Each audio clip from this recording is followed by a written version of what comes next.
The Secrets of Technology is brought to you by the StarQuest Production Network and is made possible by our many generous patrons. If you'd like to support the podcast, please visit sqpn.com/give. You're listening to The Secrets of Technology.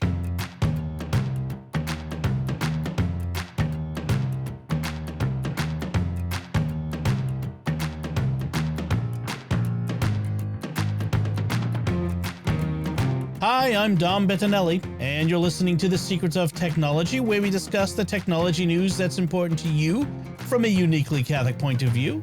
And joining me today on the panel are Father Joseph Sund. Hey, Father. Good to be with you. And Victor Lambs. Hey, Victor. Hi, Dom. Before we get started, I want to tell you about another show on the StarQuest Network you are sure to enjoy called The Secrets of Middle Earth. You can find that wherever fine podcasts are found or at sqpn.com/Middle Earth. And I want to start with a little bit of listener feedback from our recent episode 200, where we talked about why are TV so cheap, but also about ChatGPT, the AI of the moment. And this comment came in from Rashad on YouTube, who wrote, I use Blender a lot and needed a script to automate a 30-second array of button clicks and tab switches in the program for a very repetitive task.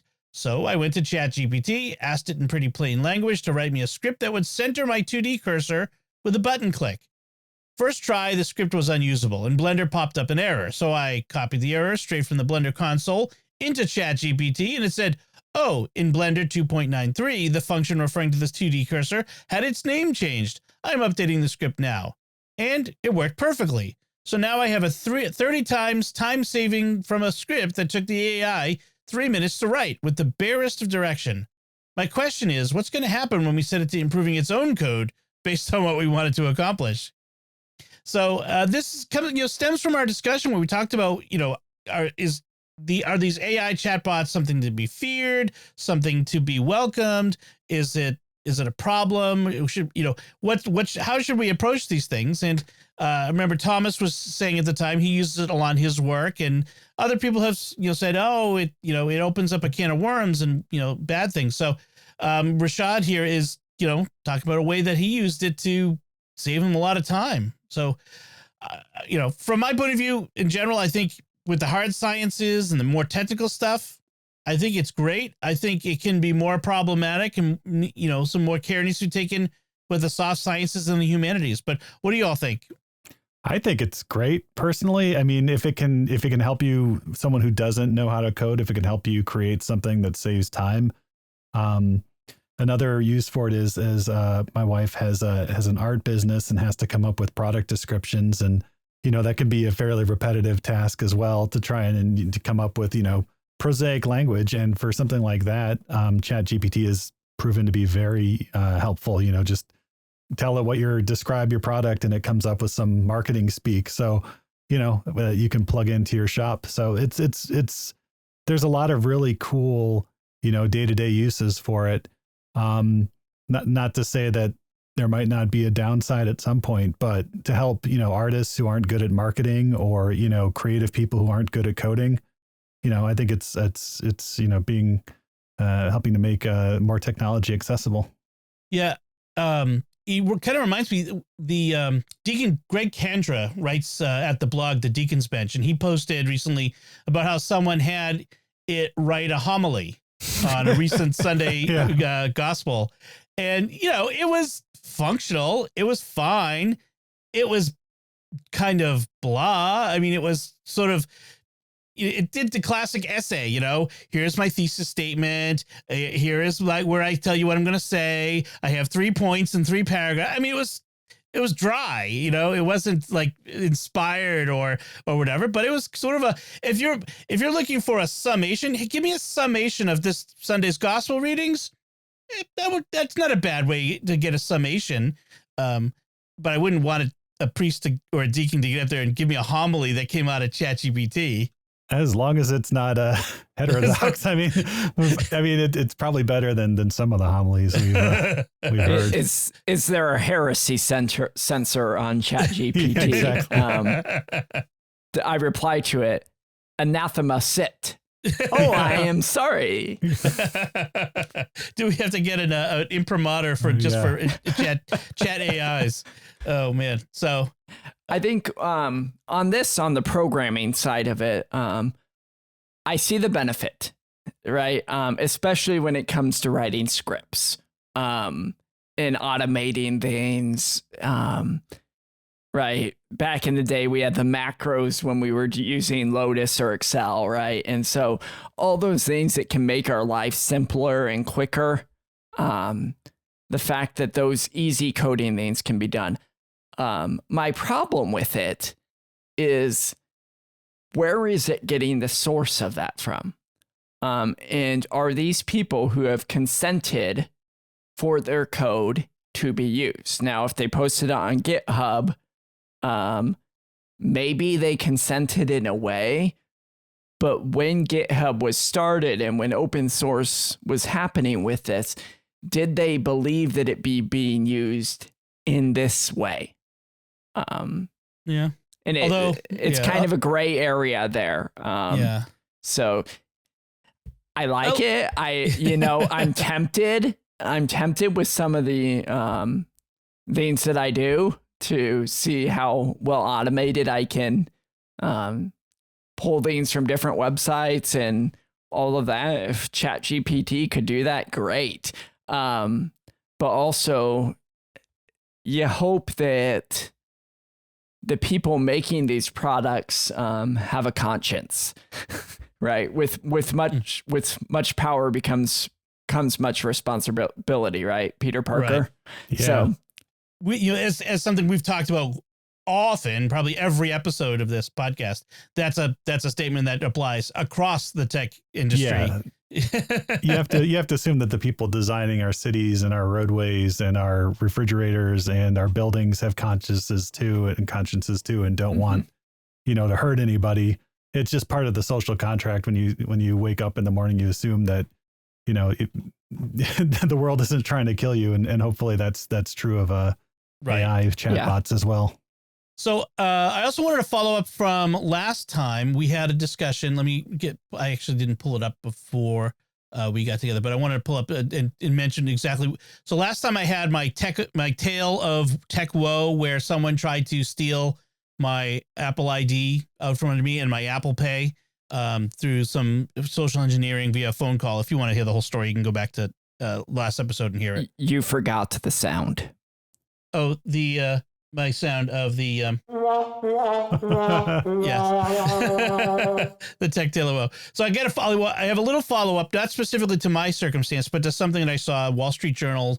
Joanna Stearns, their tech writer for the Wall Street Journal, and she had a column, but also a YouTube video, which I'll link in the show notes, where it's the Apple iPhone passcode problem, and it's basically thieves can ruin your digital life in minutes. And it revolves around this idea that when someone gets into our phones often are the crown jewel. They connect to nearly everything important in our lives. Our banks, our contacts, our photos, our important documents, all that sort of stuff. And so if they can get a hold of our phone, into our phone, they've got it all.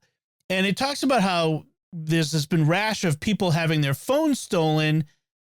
And one of two things is happening. Either they're manually entering their passcode into their phone and someone is shoulder surfing and seeing them do it, sort of like, shoulder surfing at the ATM to get your PIN, or they are stealing the phone after someone's unlocked it and run away with it.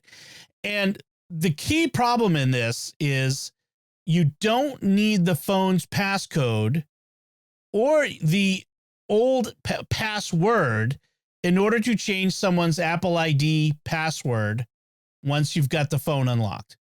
So what I mean, and once you've changed the password, you've now isolated that person out of their Apple ID, and you now take your time to go through this phone and steal everything and lock you out of your life, change your email account passwords, all this sort of stuff. And this is a problem that Apple has to fix. This is a big hole, because if you go into, if you have an iPhone, you go into tap on in the settings, tap on your name, go to password and security, and let's see, it's going to pop up. I'm taking its time on my phone. You get change password. All it asks for is the new password. It doesn't ask for your old password. That's a problem. Yeah, that seems like an easy fix too. Yes, they need to ask for the old password. That's the first thing that they need to do. So there are 3 recommendations they recommend based on this video, because there's a whole other set of things that are going on as well. I don't want to get into all of it, but 3 recommendations that I want to throw out there from her. Use a better iPhone passcode. Don't use the 6-digit numerical or 4-digit, God forbid the 4-digit numerical. Use a phrase that's got, at least a phrase. So an alphanumeric code, which, because can be as long as you want, they can't guess how many permutations it will take to break it. Right. Mm-hmm. So use a phrase with numbers and letters, that sort of thing. And when you're in public, use Touch ID and Face ID as much as possible. And if you can't use Touch ID and Face ID, treat your passcode like an ATM pin. Hold it close to your body, type it in case someone is looking, the whole 9 yards. You got to be, and then hold your phone close. Don't sit near the door to the subway with your $1,000 phone hanging out in your hand so someone can grab it and run out the door. Okay. All right. So that's one. When I was, growing up in the 90s, we had wallets, right? And they had chains that you could chain your wallet to your belt or something. So maybe someone should come up with a phone case that you can chain to your belt, like those old wallets we used to. That is not a bad idea. My brother's a truck driver and he's always had a chain drive wallet. Yeah. So that's not a bad idea necessarily. Number 2 was, don't use iCloud keychain for passwords for your financial apps, which means, because iCloud keychain is the built-in password manager to Safari. And again, once you've got access to the Apple ID, you've got the iCloud keychain. Use the third-party password manager, not LastPass, but one of the others. And then I know some people still feel safe with LastPass. That's fine. And then 3, this was the thing that I kind of like was bizarre to me, but don't keep photos in your photo library of your driver's license, your passport, tax forms, anything that has your social security number. Don't keep that there. Keep it in a password manager. Those are locked, and use a different password for your password manager. That maybe should be said, is use a different one. So those are the 3 key things. And if you do those things, you're not going to be as vulnerable as these people were. I mean, this one lady had $10,000 stolen from her bank account within hours of probably within an hour, I think, of them getting the phone. Yeah. Someone hacked my GameStop account recently and got $16 in reward points. I was so mad. Boy, how much stuff on clearance were they able to buy with that? I know. It got like 16 games from the dollar bin, man. Yeah. So, I mean, like I said last time, someone had my social security number, my address, and my phone number, obviously, because they'd called me. And I went and I locked all my credit and, just and refused to give up my password to my phone, my Apple ID, because I was bored at night, but not last night. Yeah. So the one thing for the defense of Apple, maybe to stand up for them a little bit, that I could see why they allow this to happen is, I've really forgotten my passcode. Right. And so they're trying to use your access to your phone as a security blanket for losing your passcode. Right. But there needs to be another thing. Maybe this would be requiring you to have another Apple product, but Apple's never been shy to that. Maybe there's a proximity that you need to be wearing an Apple Watch to reset your passcode in that from your phone or something. Right. Of that gives an extra security layer. Well, they were saying on MacBreak, they were talking about the same thing, MacBreak Weekly, the podcast. They were saying maybe there should be a proximity sensor with, if you have an Apple Watch, if the phone gets too far from your Apple Watch, it locks, so that even if you get up and walk away from your phone, you don't leave it unlocked. It locks itself. And there is apps that I can install on a Mac that can do the same thing. They use the Bluetooth proximity, and you can walk away and it will lock your Mac. They don't work great because they're third party. So Also, back in the 90s, we had those RSA tokens on our keychain, right? They had the little numbers on it that you had to punch in. Oh yeah. So maybe see, all of our answers are back in the 90s. We had things figured out. I still have banks that use those. Oh wow. Yeah, that's wild. But yeah, you could Windows has that built into the Windows Hello that you can hook a Bluetooth device up, and once it loses Bluetooth connectivity to that device, then it will automatically lock your computer. I ended up turning it off because it was as annoying as could be. You get up and go get a cup of coffee and come back and you know it's locked every time. Yeah. Right, you'll walk across the room, or it makes sense if you were to work in a bigger cubicle office building that when you go away, right, you really are away.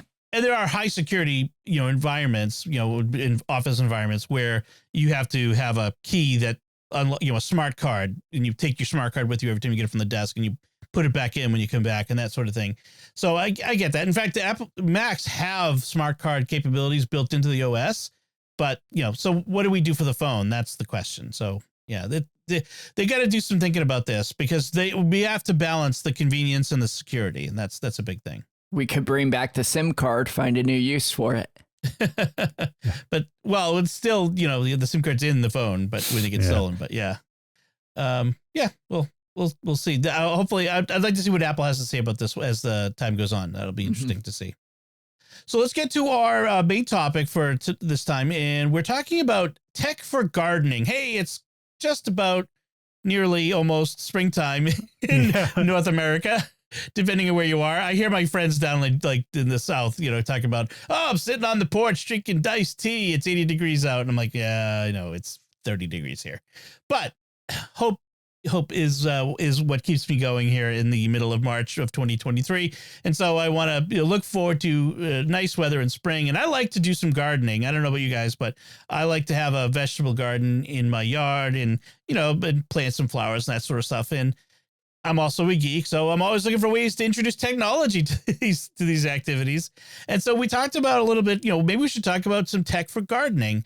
And I came up with a few different categories. So I want to talk a little about apps, a little bit about some indoor gardening, and maybe some gadgets that, work for maybe even indoor or outdoor sort of stuff.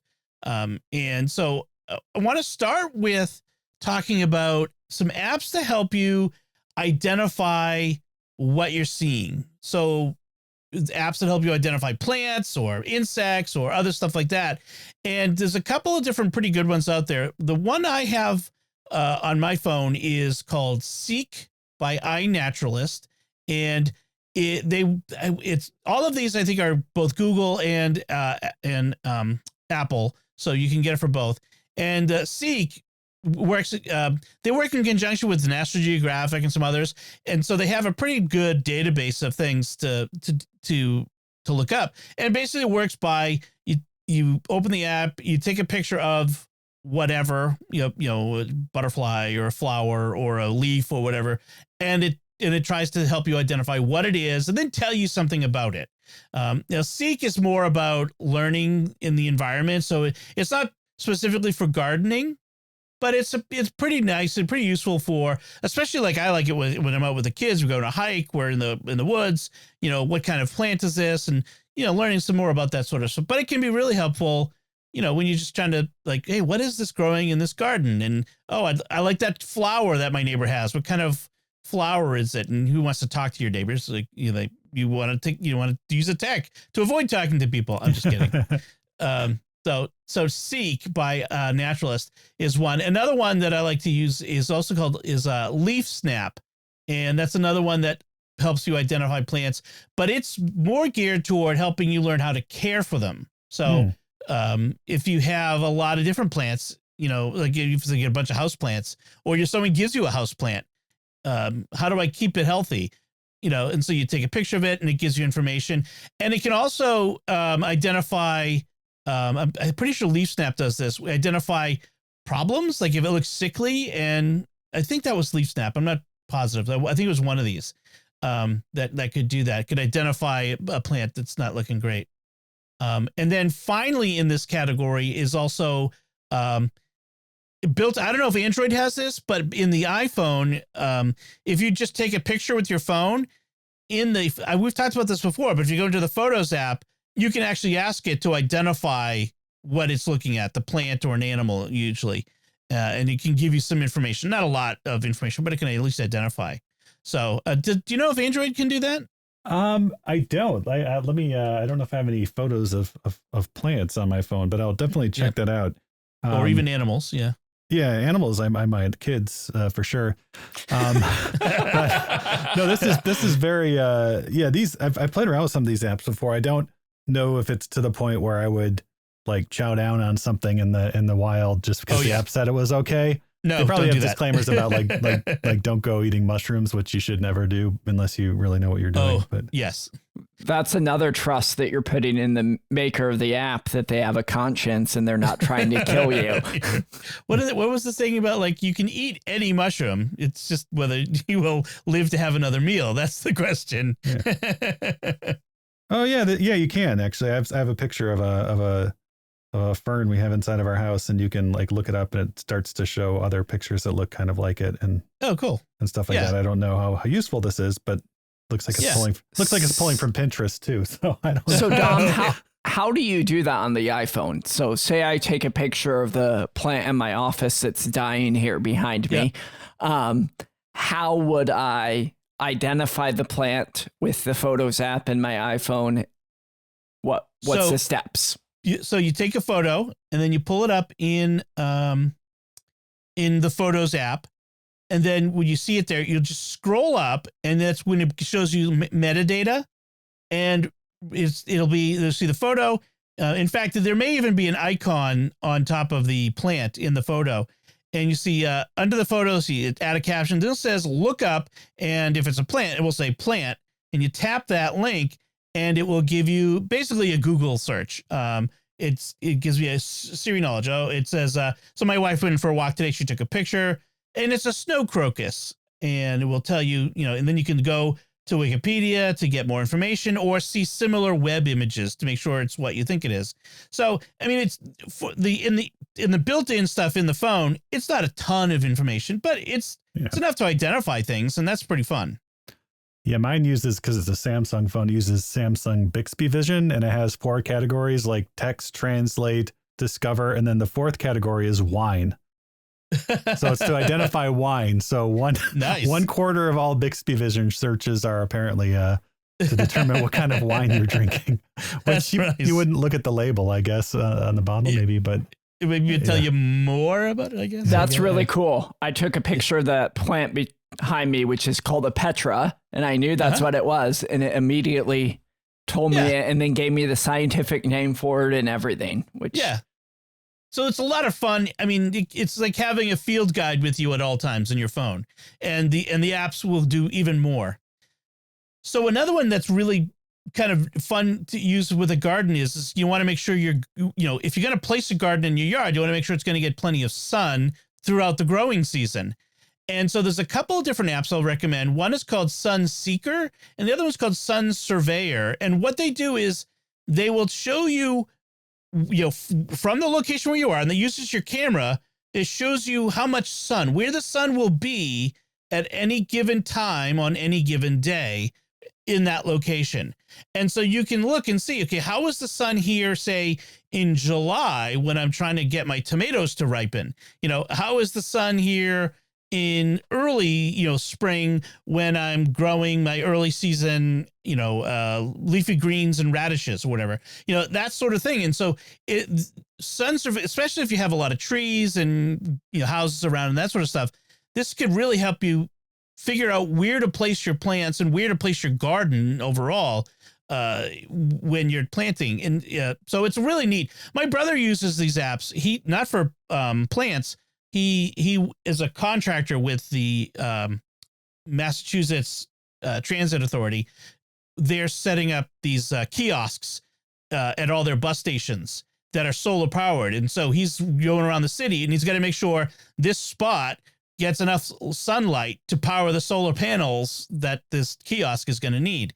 So he uses it for that sort of thing. They also use for photography to give you, golden hour and what kind of light are you going to have and that sort of stuff. So there's two different apps you can choose from that I've got here. There are others out there as well, but I like these ones. Question on that one. I know a few months back we had a friend who got on podcast with us about farm tech and farming. Yeah. Yeah. And this is something, an app like that would be integrated with an irrigation system or something. There could be some use to that of not like where do you need to have it, but when does watering need to be happening based on sun exposure and stuff like that would be a good use of similar technology, I would see. Right. Yeah. Matthew Clark was on with us, and he's a farmer.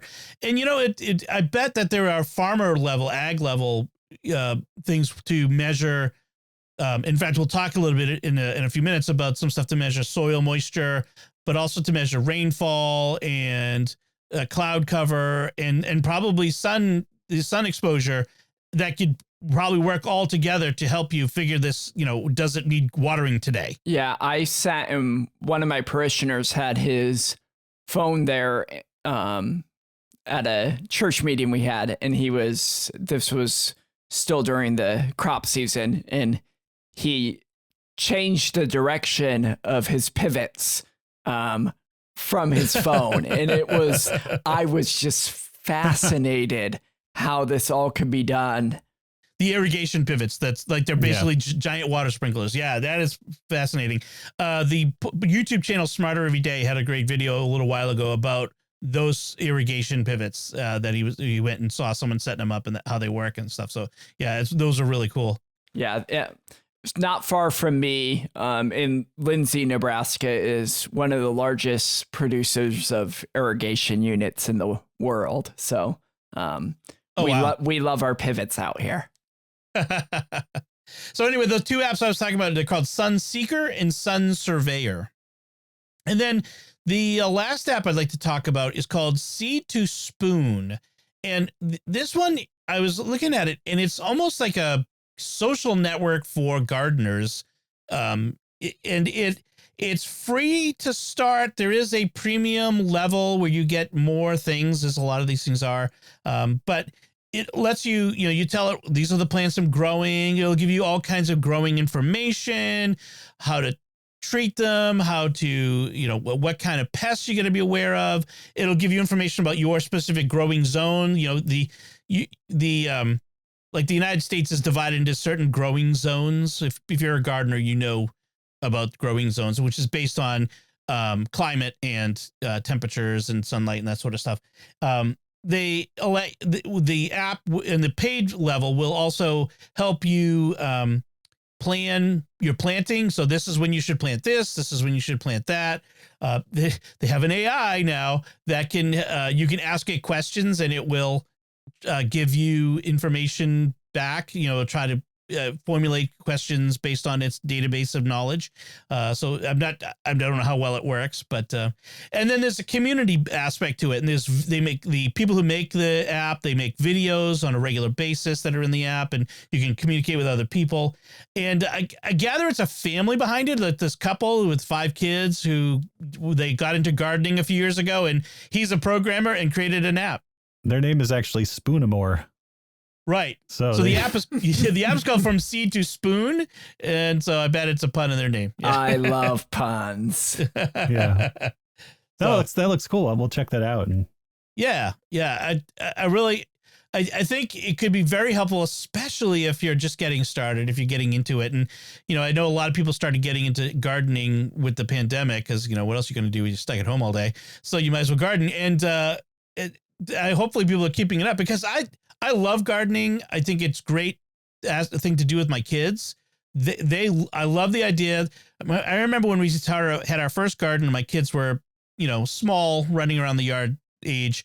And I would grow, among other things, cherry tomatoes, and they would just go over and snack on them, out of the garden, or they would grab green beans and eat them raw out of the garden. I can't get them to eat green beans that I've lovingly cooked and prepared in my kitchen, but it's fresh off the vine, So. I'll tell you, when you have them fresh, I hated tomatoes growing up. But I'm city boy. I only got them out of the grocery store. The moment I had people who grew their own tomatoes, I realized why they're a fruit. Like, they are delicious. There is nothing like a fresh off the vine tomato or anything, like any of this stuff. Cucumbers, radishes, all that stuff is so much better fresh off the vine, especially when you've grown it with your own blood, sweat, and tears, you know, Yes. that sort of thing. So, so those are the apps I wanted to mention. I don't know if unless you guys have any others, we can move on to talk a little bit about other kinds of stuff. I wanted to talk a little bit about indoor gardening, and I had for a little while an aero garden, and this is a little bit. It's a hydroponic garden for your countertop. They are a little bit more sophisticated than they were when I was doing it. They have integrated lights, growing lights and stuff, and they always look so verdant in the pictures. Mine was never that verdant. I think everyone has an aero garden for a little while. Yes. And then it gets gunky and you have to keep buying the pods. And well, that's the thing is that you have to use the pods that they sell to do it. You're not just buying seeds at the Tractor Supply. You have to get, their pods that, from AeroGarden. They're, so it's almost like they're almost like K cups for the Keurig, and but I kind of regret not having it, because even though it wasn't as bountiful as the pictures, it was kind of nice to still be growing something. And frankly, I kind of wish I could grow kitchen herbs. If I had like a way to grow some thyme and some cilantro or basil or whatever on my countertop, I would like to do that. And this would be a fun way to do it. Everyone wishes they had more time. And there's actually now you can buy small 3-gallon or so fish tanks that have like a little hydroponics bay on the top as well. I had one of those going for a while, and the water pump for the fish tank passes the water over the plants as they're growing, so they're fertilized with the waste from the fish, and then the plants filter the water. And so they're not more than $50, and if you don't mind, I mean, I don't know that we ever actually ate any of the plants. We did have basil and sprouts and stuff growing in it too, and they did take off. So that's another thing that's kind of fun, because then you see the little fish and then the plants growing on top, and because you have a grow light over it to help the plants grow, it's well lit, and it's a cute little thing for kids to see. Here's the circle of life, or at least the nitrogen cycle or something. But yeah, the pods don't seem too outrageously expensive.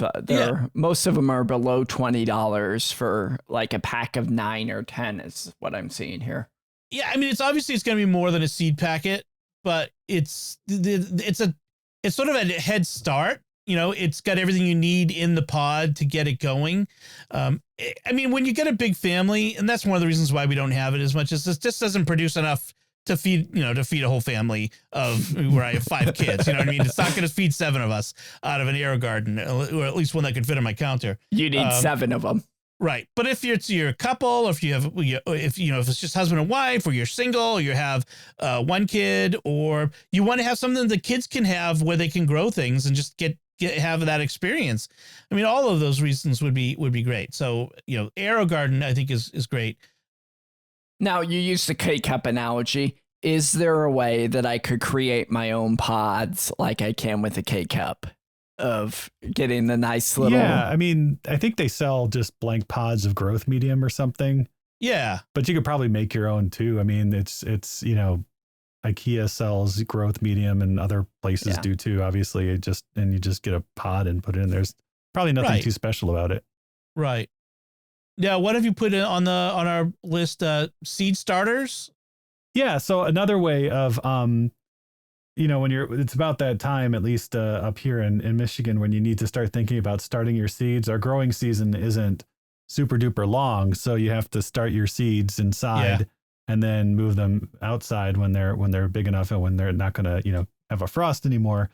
And typically people don't have a ton of space on their main living area to do this, and so they wind up in the basement. And so for there, you head over to Home Depot or wherever and get some grow lights. But basements still this time of year can be kind of chilly. So one thing we're trying this year is actually electric. They're kind of like electric blankets for plants, but they go underneath your seed beds, and so it's a nice heated bed to help your plants grow. And so you have your grow lights, you have your heated bed, your little seedlings are sprouting out. So of course you want to create a time lapse of them kind of like pushing out, because it's always cool to see trays of little, seeds pushing out. So for that, I just used a Wise camera version 3, and which are relatively inexpensive still. They're around $30. They're waterproof, so you can put them outside, to watch the garden when you're done with your seed sprouting. But there's a time lapse mode on them, so you can create your little time lapse over a week or so to watch your little seeds sprout out and start growing. And that's a lot of fun. Cool. That's the is that only the new Wise Cam 3? The older time lapse? The older ones may do it as well. I know that they're rebranding, I think, some of their original Wise Cams. I don't know. Yeah. They're very good at marketing their cameras and stuff. But yeah, you just pick one up and you can use it, just move it around where you want it to. And but the 3 has has the best infrared color, picture and stuff. So as you turn the lights on and off. I've got a couple older Wise Cams, so I was just thinking one of them might be able to do that. I'll have to check that out. Yeah, if you have an SD card in, perhaps it would. Okay, cool. That's a great idea. I like to keep an eye, or even just any, if you get them down in the basement, you at least keep an eye on them anyway, one way or the other with a cam. Yeah, so that's fun. All right, so then that's sort of the indoor gardening sort of stuff in the seed propagation tech. So let's talk a bit about some gadgets, some cool, a little more expensive tech maybe. And one of the areas that we talk about is there are smart sprinklers or irrigation stuff, and you can get pretty tacky with this. The big brand name that I've known related to gardening sprinklers is I don't know how to say it, whether it's Rachio or Rachio. I'll put a link in the show notes, of course. And it's a sprinkler controller that connects to your smart home software. So whether it's HomeKit or I'm sure they're going to start doing the new Matter standard and that sort of thing. But they start from pretty basic to just basic automation scheduling to keeping track of weather, and so it can tell, it downloads the weather for your area from, the internet and knows it's raining, so don't turn the sprinklers on or that sort of thing. So you can go that route with sprinklers, lawn sprinklers, and you could use sprinklers in a garden. There's nothing says you can't do that. But you could also go, even a little bit lower tech, right? Yeah, I think probably the low tech solution here, and this is something that I was having a lot of fun with last year, is there's an earth-minded rain barrel kit. And, we all want to, where I guess you can, because I guess there's places in the country where you can't capture your own rainwater. But this is a kit that lets you, it comes with the hole, the drill hole punch saws and stuff that you need. You just basically drill a hole into the side of your downspout, which if you have new downspouts, it kind of hurts a little bit. But to do that too. But it comes with a nice little flap that you can put over it in the wintertime. And it's a little insert that just slides in through the side of your downspout and has a little diverter, a little, flexi hose is included in the kit, and even a little valve, and everything you need to turn a 55-gallon, drum into a rain barrel. And that's really good for gardens. Plants seem to prefer, rainwater versus, municipal water that has, chlorine and stuff in it. And, yes. And this, plus, like a Berkey water filter setup or something gives you an extra source of water should you ever need it for drinking. So, we got a couple of those just to water the plants, and it's fun too. The kids can go over and, get the rainwater out of the barrel and water the plants and stuff. And we also have it hooked up to, there's no pressure because it's just the force of gravity, that pushes it out. But they do make low pressure, basically like hose timers that you would put on your garden hose, and that and the little, one of those weeper hoses that, are just kind of a porous rubber material where the water just kind of flows out. That and, just run that through your, if it's like flowers or whatever, that'll give you with a 55-gallon drum, depending on how you have it set up, a few days of water until it rains again. So nice. I would be careful about drinking rainwater, except in this dire circumstance, because it is running off of your roof with all the tar and the shingles, that sort of stuff. So rainwater itself is usually safe to drink before it hits your roof and runs out and stuff. And then you do want to either filter it, boil it, whatever you would normally do, shock it, whatever you would normally do but again, this is just for dire extreme. There are stickers that you put on the rain barrel. This is not for drinking, and this is of course not for drinking. Right. Unless It does say that I was reading the description that it's smart enough that when the barrel gets full, it'll divert the water back out the downspout. Yeah. Yeah. Oh, wow. And it's just a little rubber like thing, but the way it's engineered and designed is once, it just shoves it back out the downspout. So nice. Yeah. It's pretty clever. Yeah. And like you said, there are some places that it's against the law to collect rainwater because whatever. But if we can legislate it, we're gonna legislate it. That's right. So, but where you can, it's it's free water basally. It comes out. Come of and take it. I'm collecting my rain. All the rainwater that normally falls on my yard. I'm just you can't say I can't take that anyway. Being silly. So speaking of water and watering your plants, one thing you want to do is you don't want to overwater, you don't want to underwater. And so one of the things you can do is you can install moisture meters. And there's various kinds, at various levels of tech. And there's basic ones. It's just like a basic digital meter you just stick into the ground, and it will tell you the moisture content of the soil there. And different plants need different amounts of water on a regular basis. And so you would learn that from one of the guides or the app. But you can also get obviously as we're talking here, sort of a smart moisture sensor meter. And there's this one from this company called EcoWit, and comes with a couple different pieces. There's a soil moisture sensor, and then you can connect it to one of their other pieces, which is basically a hub. They call it, this one I'm going to link to in the notes, is the weather station sensor. So they sell other stations for, sensing the weather, temperature, and that sort of humidity and that sort of stuff. But anyway, and then it connects to an app on your phone. And so you can monitor this stuff from your home, from inside or from where you're at work or whatever, and turn on the sprinklers remotely to water your garden or what have you. So there's a couple of different ones, and they're not that expensive. I mean, the soil moisture tester sensor itself is, I think, 20 something bucks. And then the what is it? The weather station, the base, the hub is itself $33. So not super expensive, as these things can get really expensive, but so it's interesting. But Victor, you had something where you think you could do it yourself. Yeah, you could do it yourself for around $5 or $6. And this is actually a really good, because it's one of the first projects that I did when I first started looking at Arduino, microcontrollers, and that sort of thing, is getting yourself an Arduino, development board, or, they make very small ones that actually connect to your Wi-Fi, and the boards themselves, depending on where you get them, are like, $3. You can get a capacitive soil moisture sensor. You can get a pack of 6 of them for, $11. So, and then basically it's just connecting, I think, 3 or 4 wires, plugging it into a USB, battery or a USB phone adapter. So this would be more for indoor plants. But it's a fun little project. You can Google soil, Arduino soil moisture sensor, and you'll get lots of, the code and what people have done.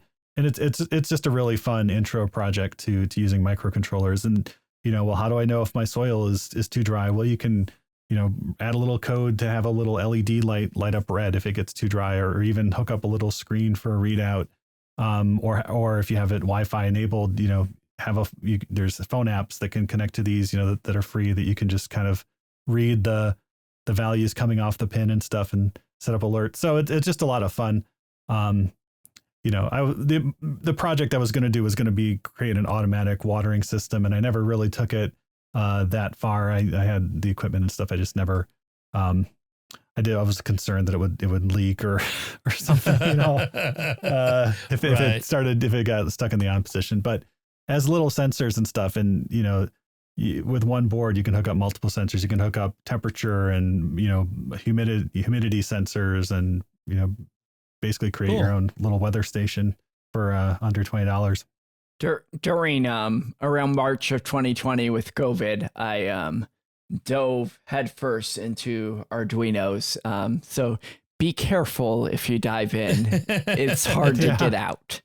It's actually be a great thing for, like, if you get a kid who's just getting started in this sort of stuff, it would be a great introduction to using microcontrollers and doing some of this easy kit programming. That's the things that, a lot of your junior high and high school robotics clubs, this is the things that they're using to do that. Great. I'm going to set my 13-year-old on it. And then, Victor, I know you are big into 3D printing. I bet 3D printing is useful. Yeah, this is another hobby that you have to be careful with because it can quickly consume your life. But I justify it by, it's for the kids. Our 10-year-old, he basically sits there on Tinkercad and designs his own models. And that wasn't enough for them. He had to get the slicer program that actually generates the code that you give to the printer. And so now he's doing that and manipulating the code that goes to the printer that tells it what to do. So it's just something very satisfying about seeing something that you create, in a web page. Suddenly you're able to hold it. Suddenly it takes hours, but to print it. Yep. But provided you have the time, there are a number of projects on any of the Thingiverse, all these different free sites where you download the files that you can print. But there's the hydroponics, perhaps unsurprisingly, a lot of different things there. Everything from the trays to the pots to basically like the complex, valves and watering systems and venturi things that you would need to hook up to your hoses to, have a good hydroponic system. Nothing I've explored yet, but I was encouraged by just how much was available for free. And so you don't need to spend, hundreds of dollars on, pieces of plastic to basically run your hydroponics thing. You can, buy a roll of filament and start to make it yourself and have everything just the way you want it. So maybe that's something I'll get into in all my free time here. If you can't find it on the Thingiverse, I bet you could ask ChatGPT to design the file for you. That'll be exciting. Yeah. Yes, that'll be interesting when it's starting to design 3D printing models. Ghost guns from ChatGPT. As long as it's not designing the bridges I'm driving over, that's where my limit is. Why are you telling my 3D printer to print replicators from Stargate? It's all over now. All right, so that's a bunch of gardening tech. We'll have links to everything in our show notes. And there's so much more. I mean, we could go on and on, but we'll come back to this topic because it's a great topic. If you've got specific questions about tech for gardening and gardening, that sort of thing, this isn't a gardening show, though maybe we should start one if there's enough interest. But if you got tech gardening questions, feel free to send them in to mysterious@sqpn.com. So before we move on, I want to take a moment to thank our patrons who make it possible for us to create the secrets of technology, including Jeff H., Chris N., Joseph B., Brian W., and Dustin B. Their generous tax-deductible donations at sqpn.com/give make it possible for us to continue the secrets of technology and all the shows at StarQuest. And you can join them by visiting sqpn.com/give. We have a bunch of headlines we want to talk about. And the first one up, Father, I think this is up your alley because you work with high school kids especially, and I want to get your opinion on this one. The headline is experts warn that app where you can only say nice things could have dark consequences. And it's this new app. It's a new social network for kids. It's aimed at kids called Gas. I'm sure there's some reason that only the kids know that it's called gas, and it's probably an in-joke that old people don't know about. But anyway, it's aimed at middle to high school students, and it's supposed to be anonymous, a place where kids can anonymously post only kind things about one another, voting on things like who has a great smile and who has made positive changes this year, which sounds nice, but the expert warns, well, this is another way to get kids neurotic and anxious and, depressed about what other people think of them. What do you think? Is this intrinsically problematic? I'm just thinking of on basic social interaction things. A junior high girl says to another junior high girl, Jenny, those are really nice shoes. That can mean so many different things when she says that. And so when I say something positive as a junior high girl, in the context of a larger conversation, it can be anything. It can be disguised bullying. Right. So me telling Jenny that she has really nice shoes is really telling Jenny that she's a poor girl who can't afford any nice clothes. Right. And so that's the first thing that comes to mind is that there's an ignorance in thinking that and only allowing kids to say nice things, they're only going to say nice things. Right. Yeah. I mean, obviously you can be passive aggressive. You can, neg people or whatever. But the other, you're still at the end of the day, like, oh, their nice smile got 500 votes and my nice smile got 3 votes. And, one of those is from my mom or whatever, and it's Meet the new app, same as the old app. Right. I mean, you still have that envy and that, spirit of competition. You're competing with your peers for comparisons. Comparisons and stuff. So and the fact that it costs like $520 a year just to see who's liking your stuff. I know they have a $10 a week paid tier. Wow, that is larceny. That is awful. For the God mode, they call it. Allowing them to see who their secret admirers might be or who's saying things about them, which removes the whole anonymity aspect of it. This is narcissism. I mean, it's and remember, this is how Facebook started out, that you just had likes. That Facebook added all those reactions later because they felt it wasn't enough for people just to like things. And so that's how it started out. Remember that Twitter's kind of still doing the same thing, that you can only like a tweet. So there's nothing new under the sun. But I want to point out something I read in the Pillar Catholic today, which was they quoted the study of the CDC, conducted research by the CDC. 57% of teenage girls said they felt persistent sadness in 2021, a 60% increase since, I think they said, I think the dates are off. They felt persistent sadness in 2022, a 60% increase since 2021. 30% of teenage girls said they have seriously considered committing suicide, and almost 13% said they attempted it.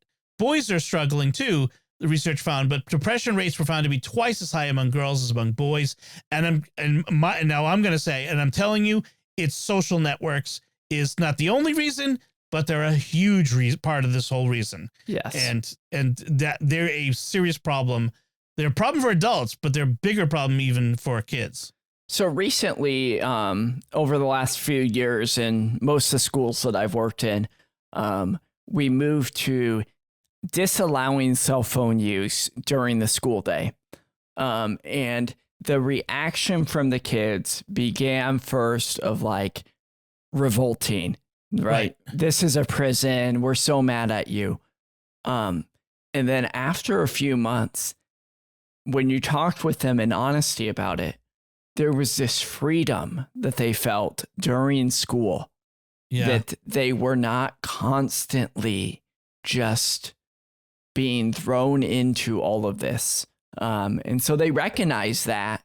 Now they don't recognize it to the amount that they should that they dive right into their phones after they get back from school. But Right. I mean, these stats that they put don't surprise me at all.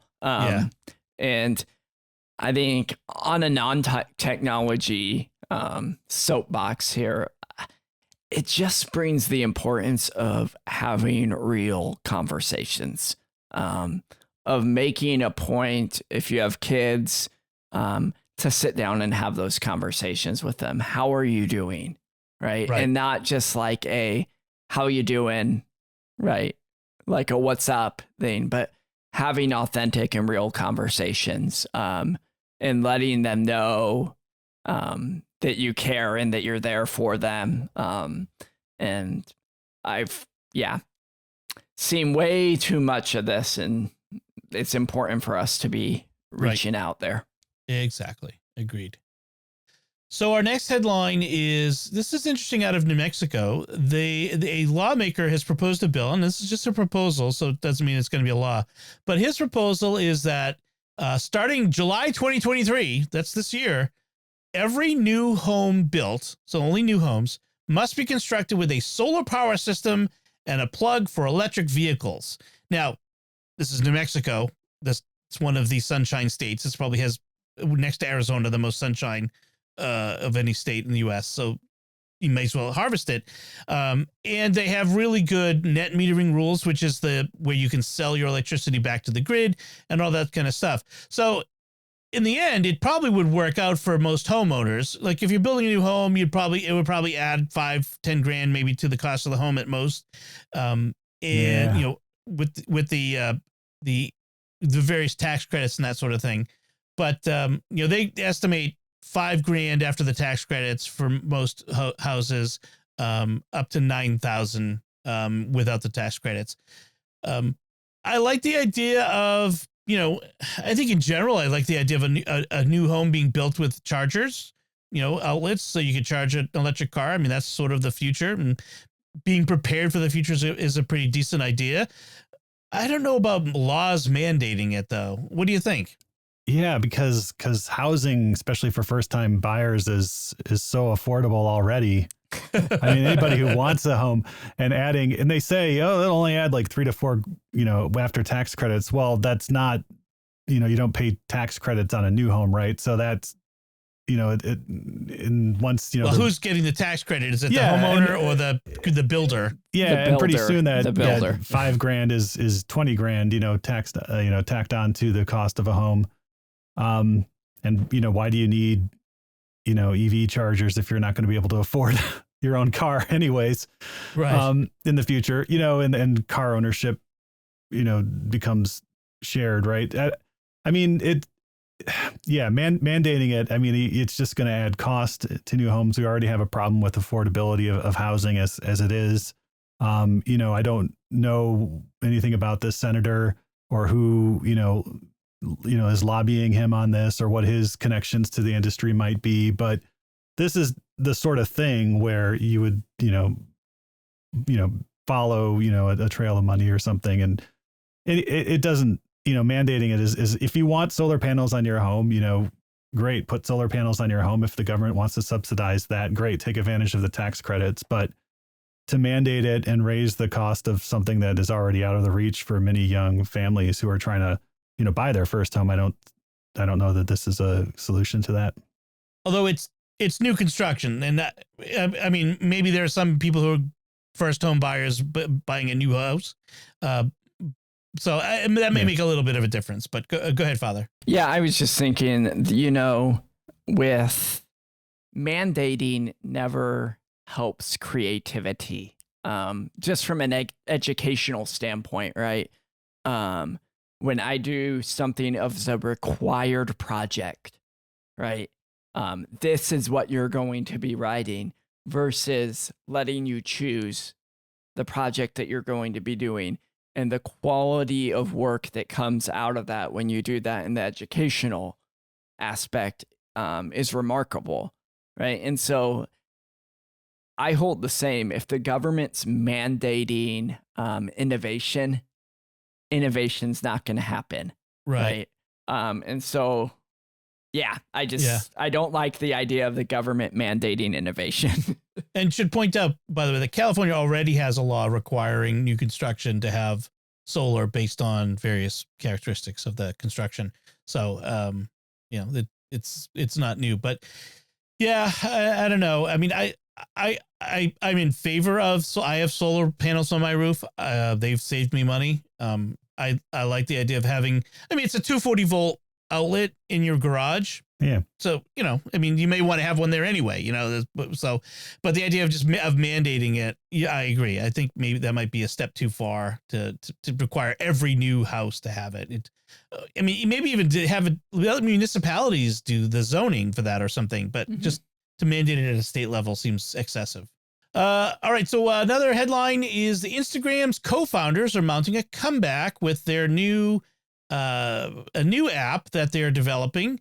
It's TikTok for text is how they phrase it, because everyone's going to be, TikTok for something or other. So it's called Artifact. And what it does is it creates a personalized news feed that uses machine learning, AI, to understand your interests and show you more of the sorts of things that you like. What could go wrong with that, guys? What would be wrong with that? Oh boy, more curated news. That's the great way to get a variety of perspectives and news delivered to you. Yeah, let's just have the people behind this app and this AI tell me what to read. And no, I mean it's the same problem. And don't we already have RSS, feed readers? I mean, where you can, if you like something, you can subscribe and read more of it. This just seems more of like it's trying to pre-program what you consume. Right. What the world needs now is another social network. Right. Well, based around news. Well, the Twitter seems to be, going another direction. So who knows? Well, but you've already got things like Apple News and other things which are already curated news sources. Like, I don't understand what's new about this, except maybe it's got the infinite scroll aspect to it, designed to keep you glued to it. Like Instagram does, or TikTok or whatever. I don't know. I think it's a bad idea to create silos and, to limit your circle of information. And the other thing is these sorts of algorithms, not only do they keep feeding you the same, like more of your limited perspective information, these algorithms punish you for curiosity. One of the things I dislike about, whether it's TikTok or YouTube Shorts or Instagram Reels or whatever, it's like, oh, that's interesting. I'm going to watch that. I don't really care about this subject in general, but this particular video is interesting. And now I'm going to get a steady diet of whatever this thing is until I can convince the algorithm to show me no more of this somehow. Line dancing. Oh, that guy looks funny in that video. Now I'm going to get a constant diet of line dancing videos from YouTube or whatever. And which then makes me hesitant to actually watch new things because it punishes me for curiosity. So that's my little rant about it. So, and that would be the same way with an app like this. All right, we're running along, so let's move on to our picks of the week, and we'll get right to your pick first. Victor, what's your pick this week? Yeah, so we lost our power here, and when the power goes out, you kind of identify your critical, failure points. And one of them was not that I didn't have a shortwave radio, but I mean, come on, it's fun to have a shortwave radio, right? You gotta listen to your numbers stations, which you can learn more about on Jimmy Egan's Mysterious World. And so I found this little guy. It's smaller than, I want to say smaller than a pack of cigarettes, but nobody knows how big that is anymore. It's about as large as like an original iPod, but thicker. And it does AM, FM, weather band, shortwave, radio band. It's a really cute little radio, and the speaker is surprisingly powerful for it.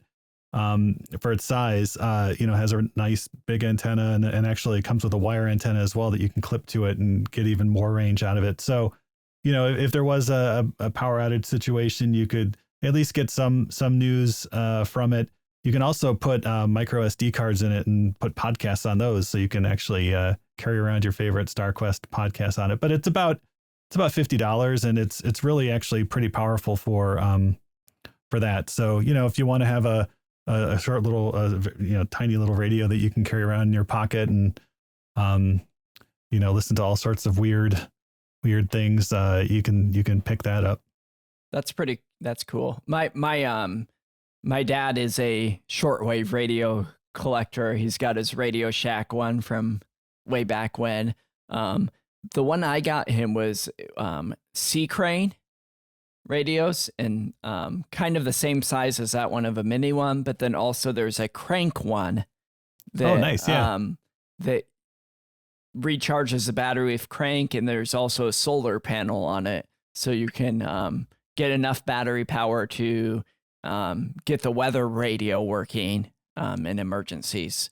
And so those always intrigue me. Yeah, this is I didn't mention it's Raddy brand, RADDY, the RF75A. I think it's pretty new. It charges with a USB-C cable, so it does have its own battery. So you would need to charge it, not swap AAA's into it. But it also has a flashlight and like a really loud siren on it as well. So if you happen to be carrying this and fell into a well, you could turn on the siren and and use the flashlight to see if there was like a bucket you could pull yourself up on or something. And deafen yourself in the well. Yeah. Yeah. I noticed also that it has Bluetooth connectivity, so you can control it with your phone. Yeah. The app was I haven't downloaded the app because like the method for downloading at least the Android app was a little suspicious, but you can program in stations via your phone. Nice. via an app. That seems to be the limit of the Bluetooth connectivity. It doesn't act as a Bluetooth speaker from what I can tell, but for the size and the price, it's a cute little thing to have around. And receiver only, not transceiver, right? Yeah. Okay. Yes. Yeah. It doesn't broadcast. Okay. Cool. As far as I know. Yeah. Yeah. Yeah. Because you need a license for that. Everything. Yeah. Excellent. So, Father, what's your pick this week? Okay. My pick this week is the Link MP50 USB phone. And how this guy works is it integrates with Microsoft Teams, or if you're using another conferencing software, integrates with that well. Basically, it's a fancy microphone and headset. And speaker. Actually, the speaker works well enough that I usually use it as my regular computer speaker as well. But this allows me, we've recently moved all of our phone system over to Microsoft Teams. So all of our parish phones run through Microsoft Teams. Keep in mind, I have 6 parishes. And so having all the numbers get to one number that can read my cell phone too is really nice. But the nice thing about this is that just integrating your phone and your computer into each other, so that when I'm dialing phone numbers, I'm clicking on phone numbers from emails, which happens a lot, right? Right. And it works right through my phone. I can pick up the headset, or I have the dongle for the earpiece, but also it hooks up to the Bluetooth on my phone. So when my cell phone is in range, everything can be all tied together that my cell phone will actually read through my desk phone. And so just to back up, so Microsoft Teams has VoIP capability where you could have it has a phone numbers. You could go into it. Oh, okay. Excellent. Wow. I didn't know that Teams could do that. So you could have that be your phone system with Microsoft Teams, be your phone system for your parish or your business or your home. Exactly. Yep. So that they are our phone system, and then they give, right, on our contract with them, each email address actually has a private line number. Okay. And so that will ring me alone, but also your public line can have a prompt system, right? And so we're able to have that fancy big company system without the cost of having a big phone system in our business. Nice. Cool. It's amazing where we've come so far with these things. Excellent. So my pick this week is a handy little app that if you are an Apple Watch user who likes to listen to music and control it from your watch, or listen to podcasts and control it from your watch, you'll like this. So it's called Now Playing for Apple Watch, and it's a little app that lets you does a very little thing. It creates a little complications are the little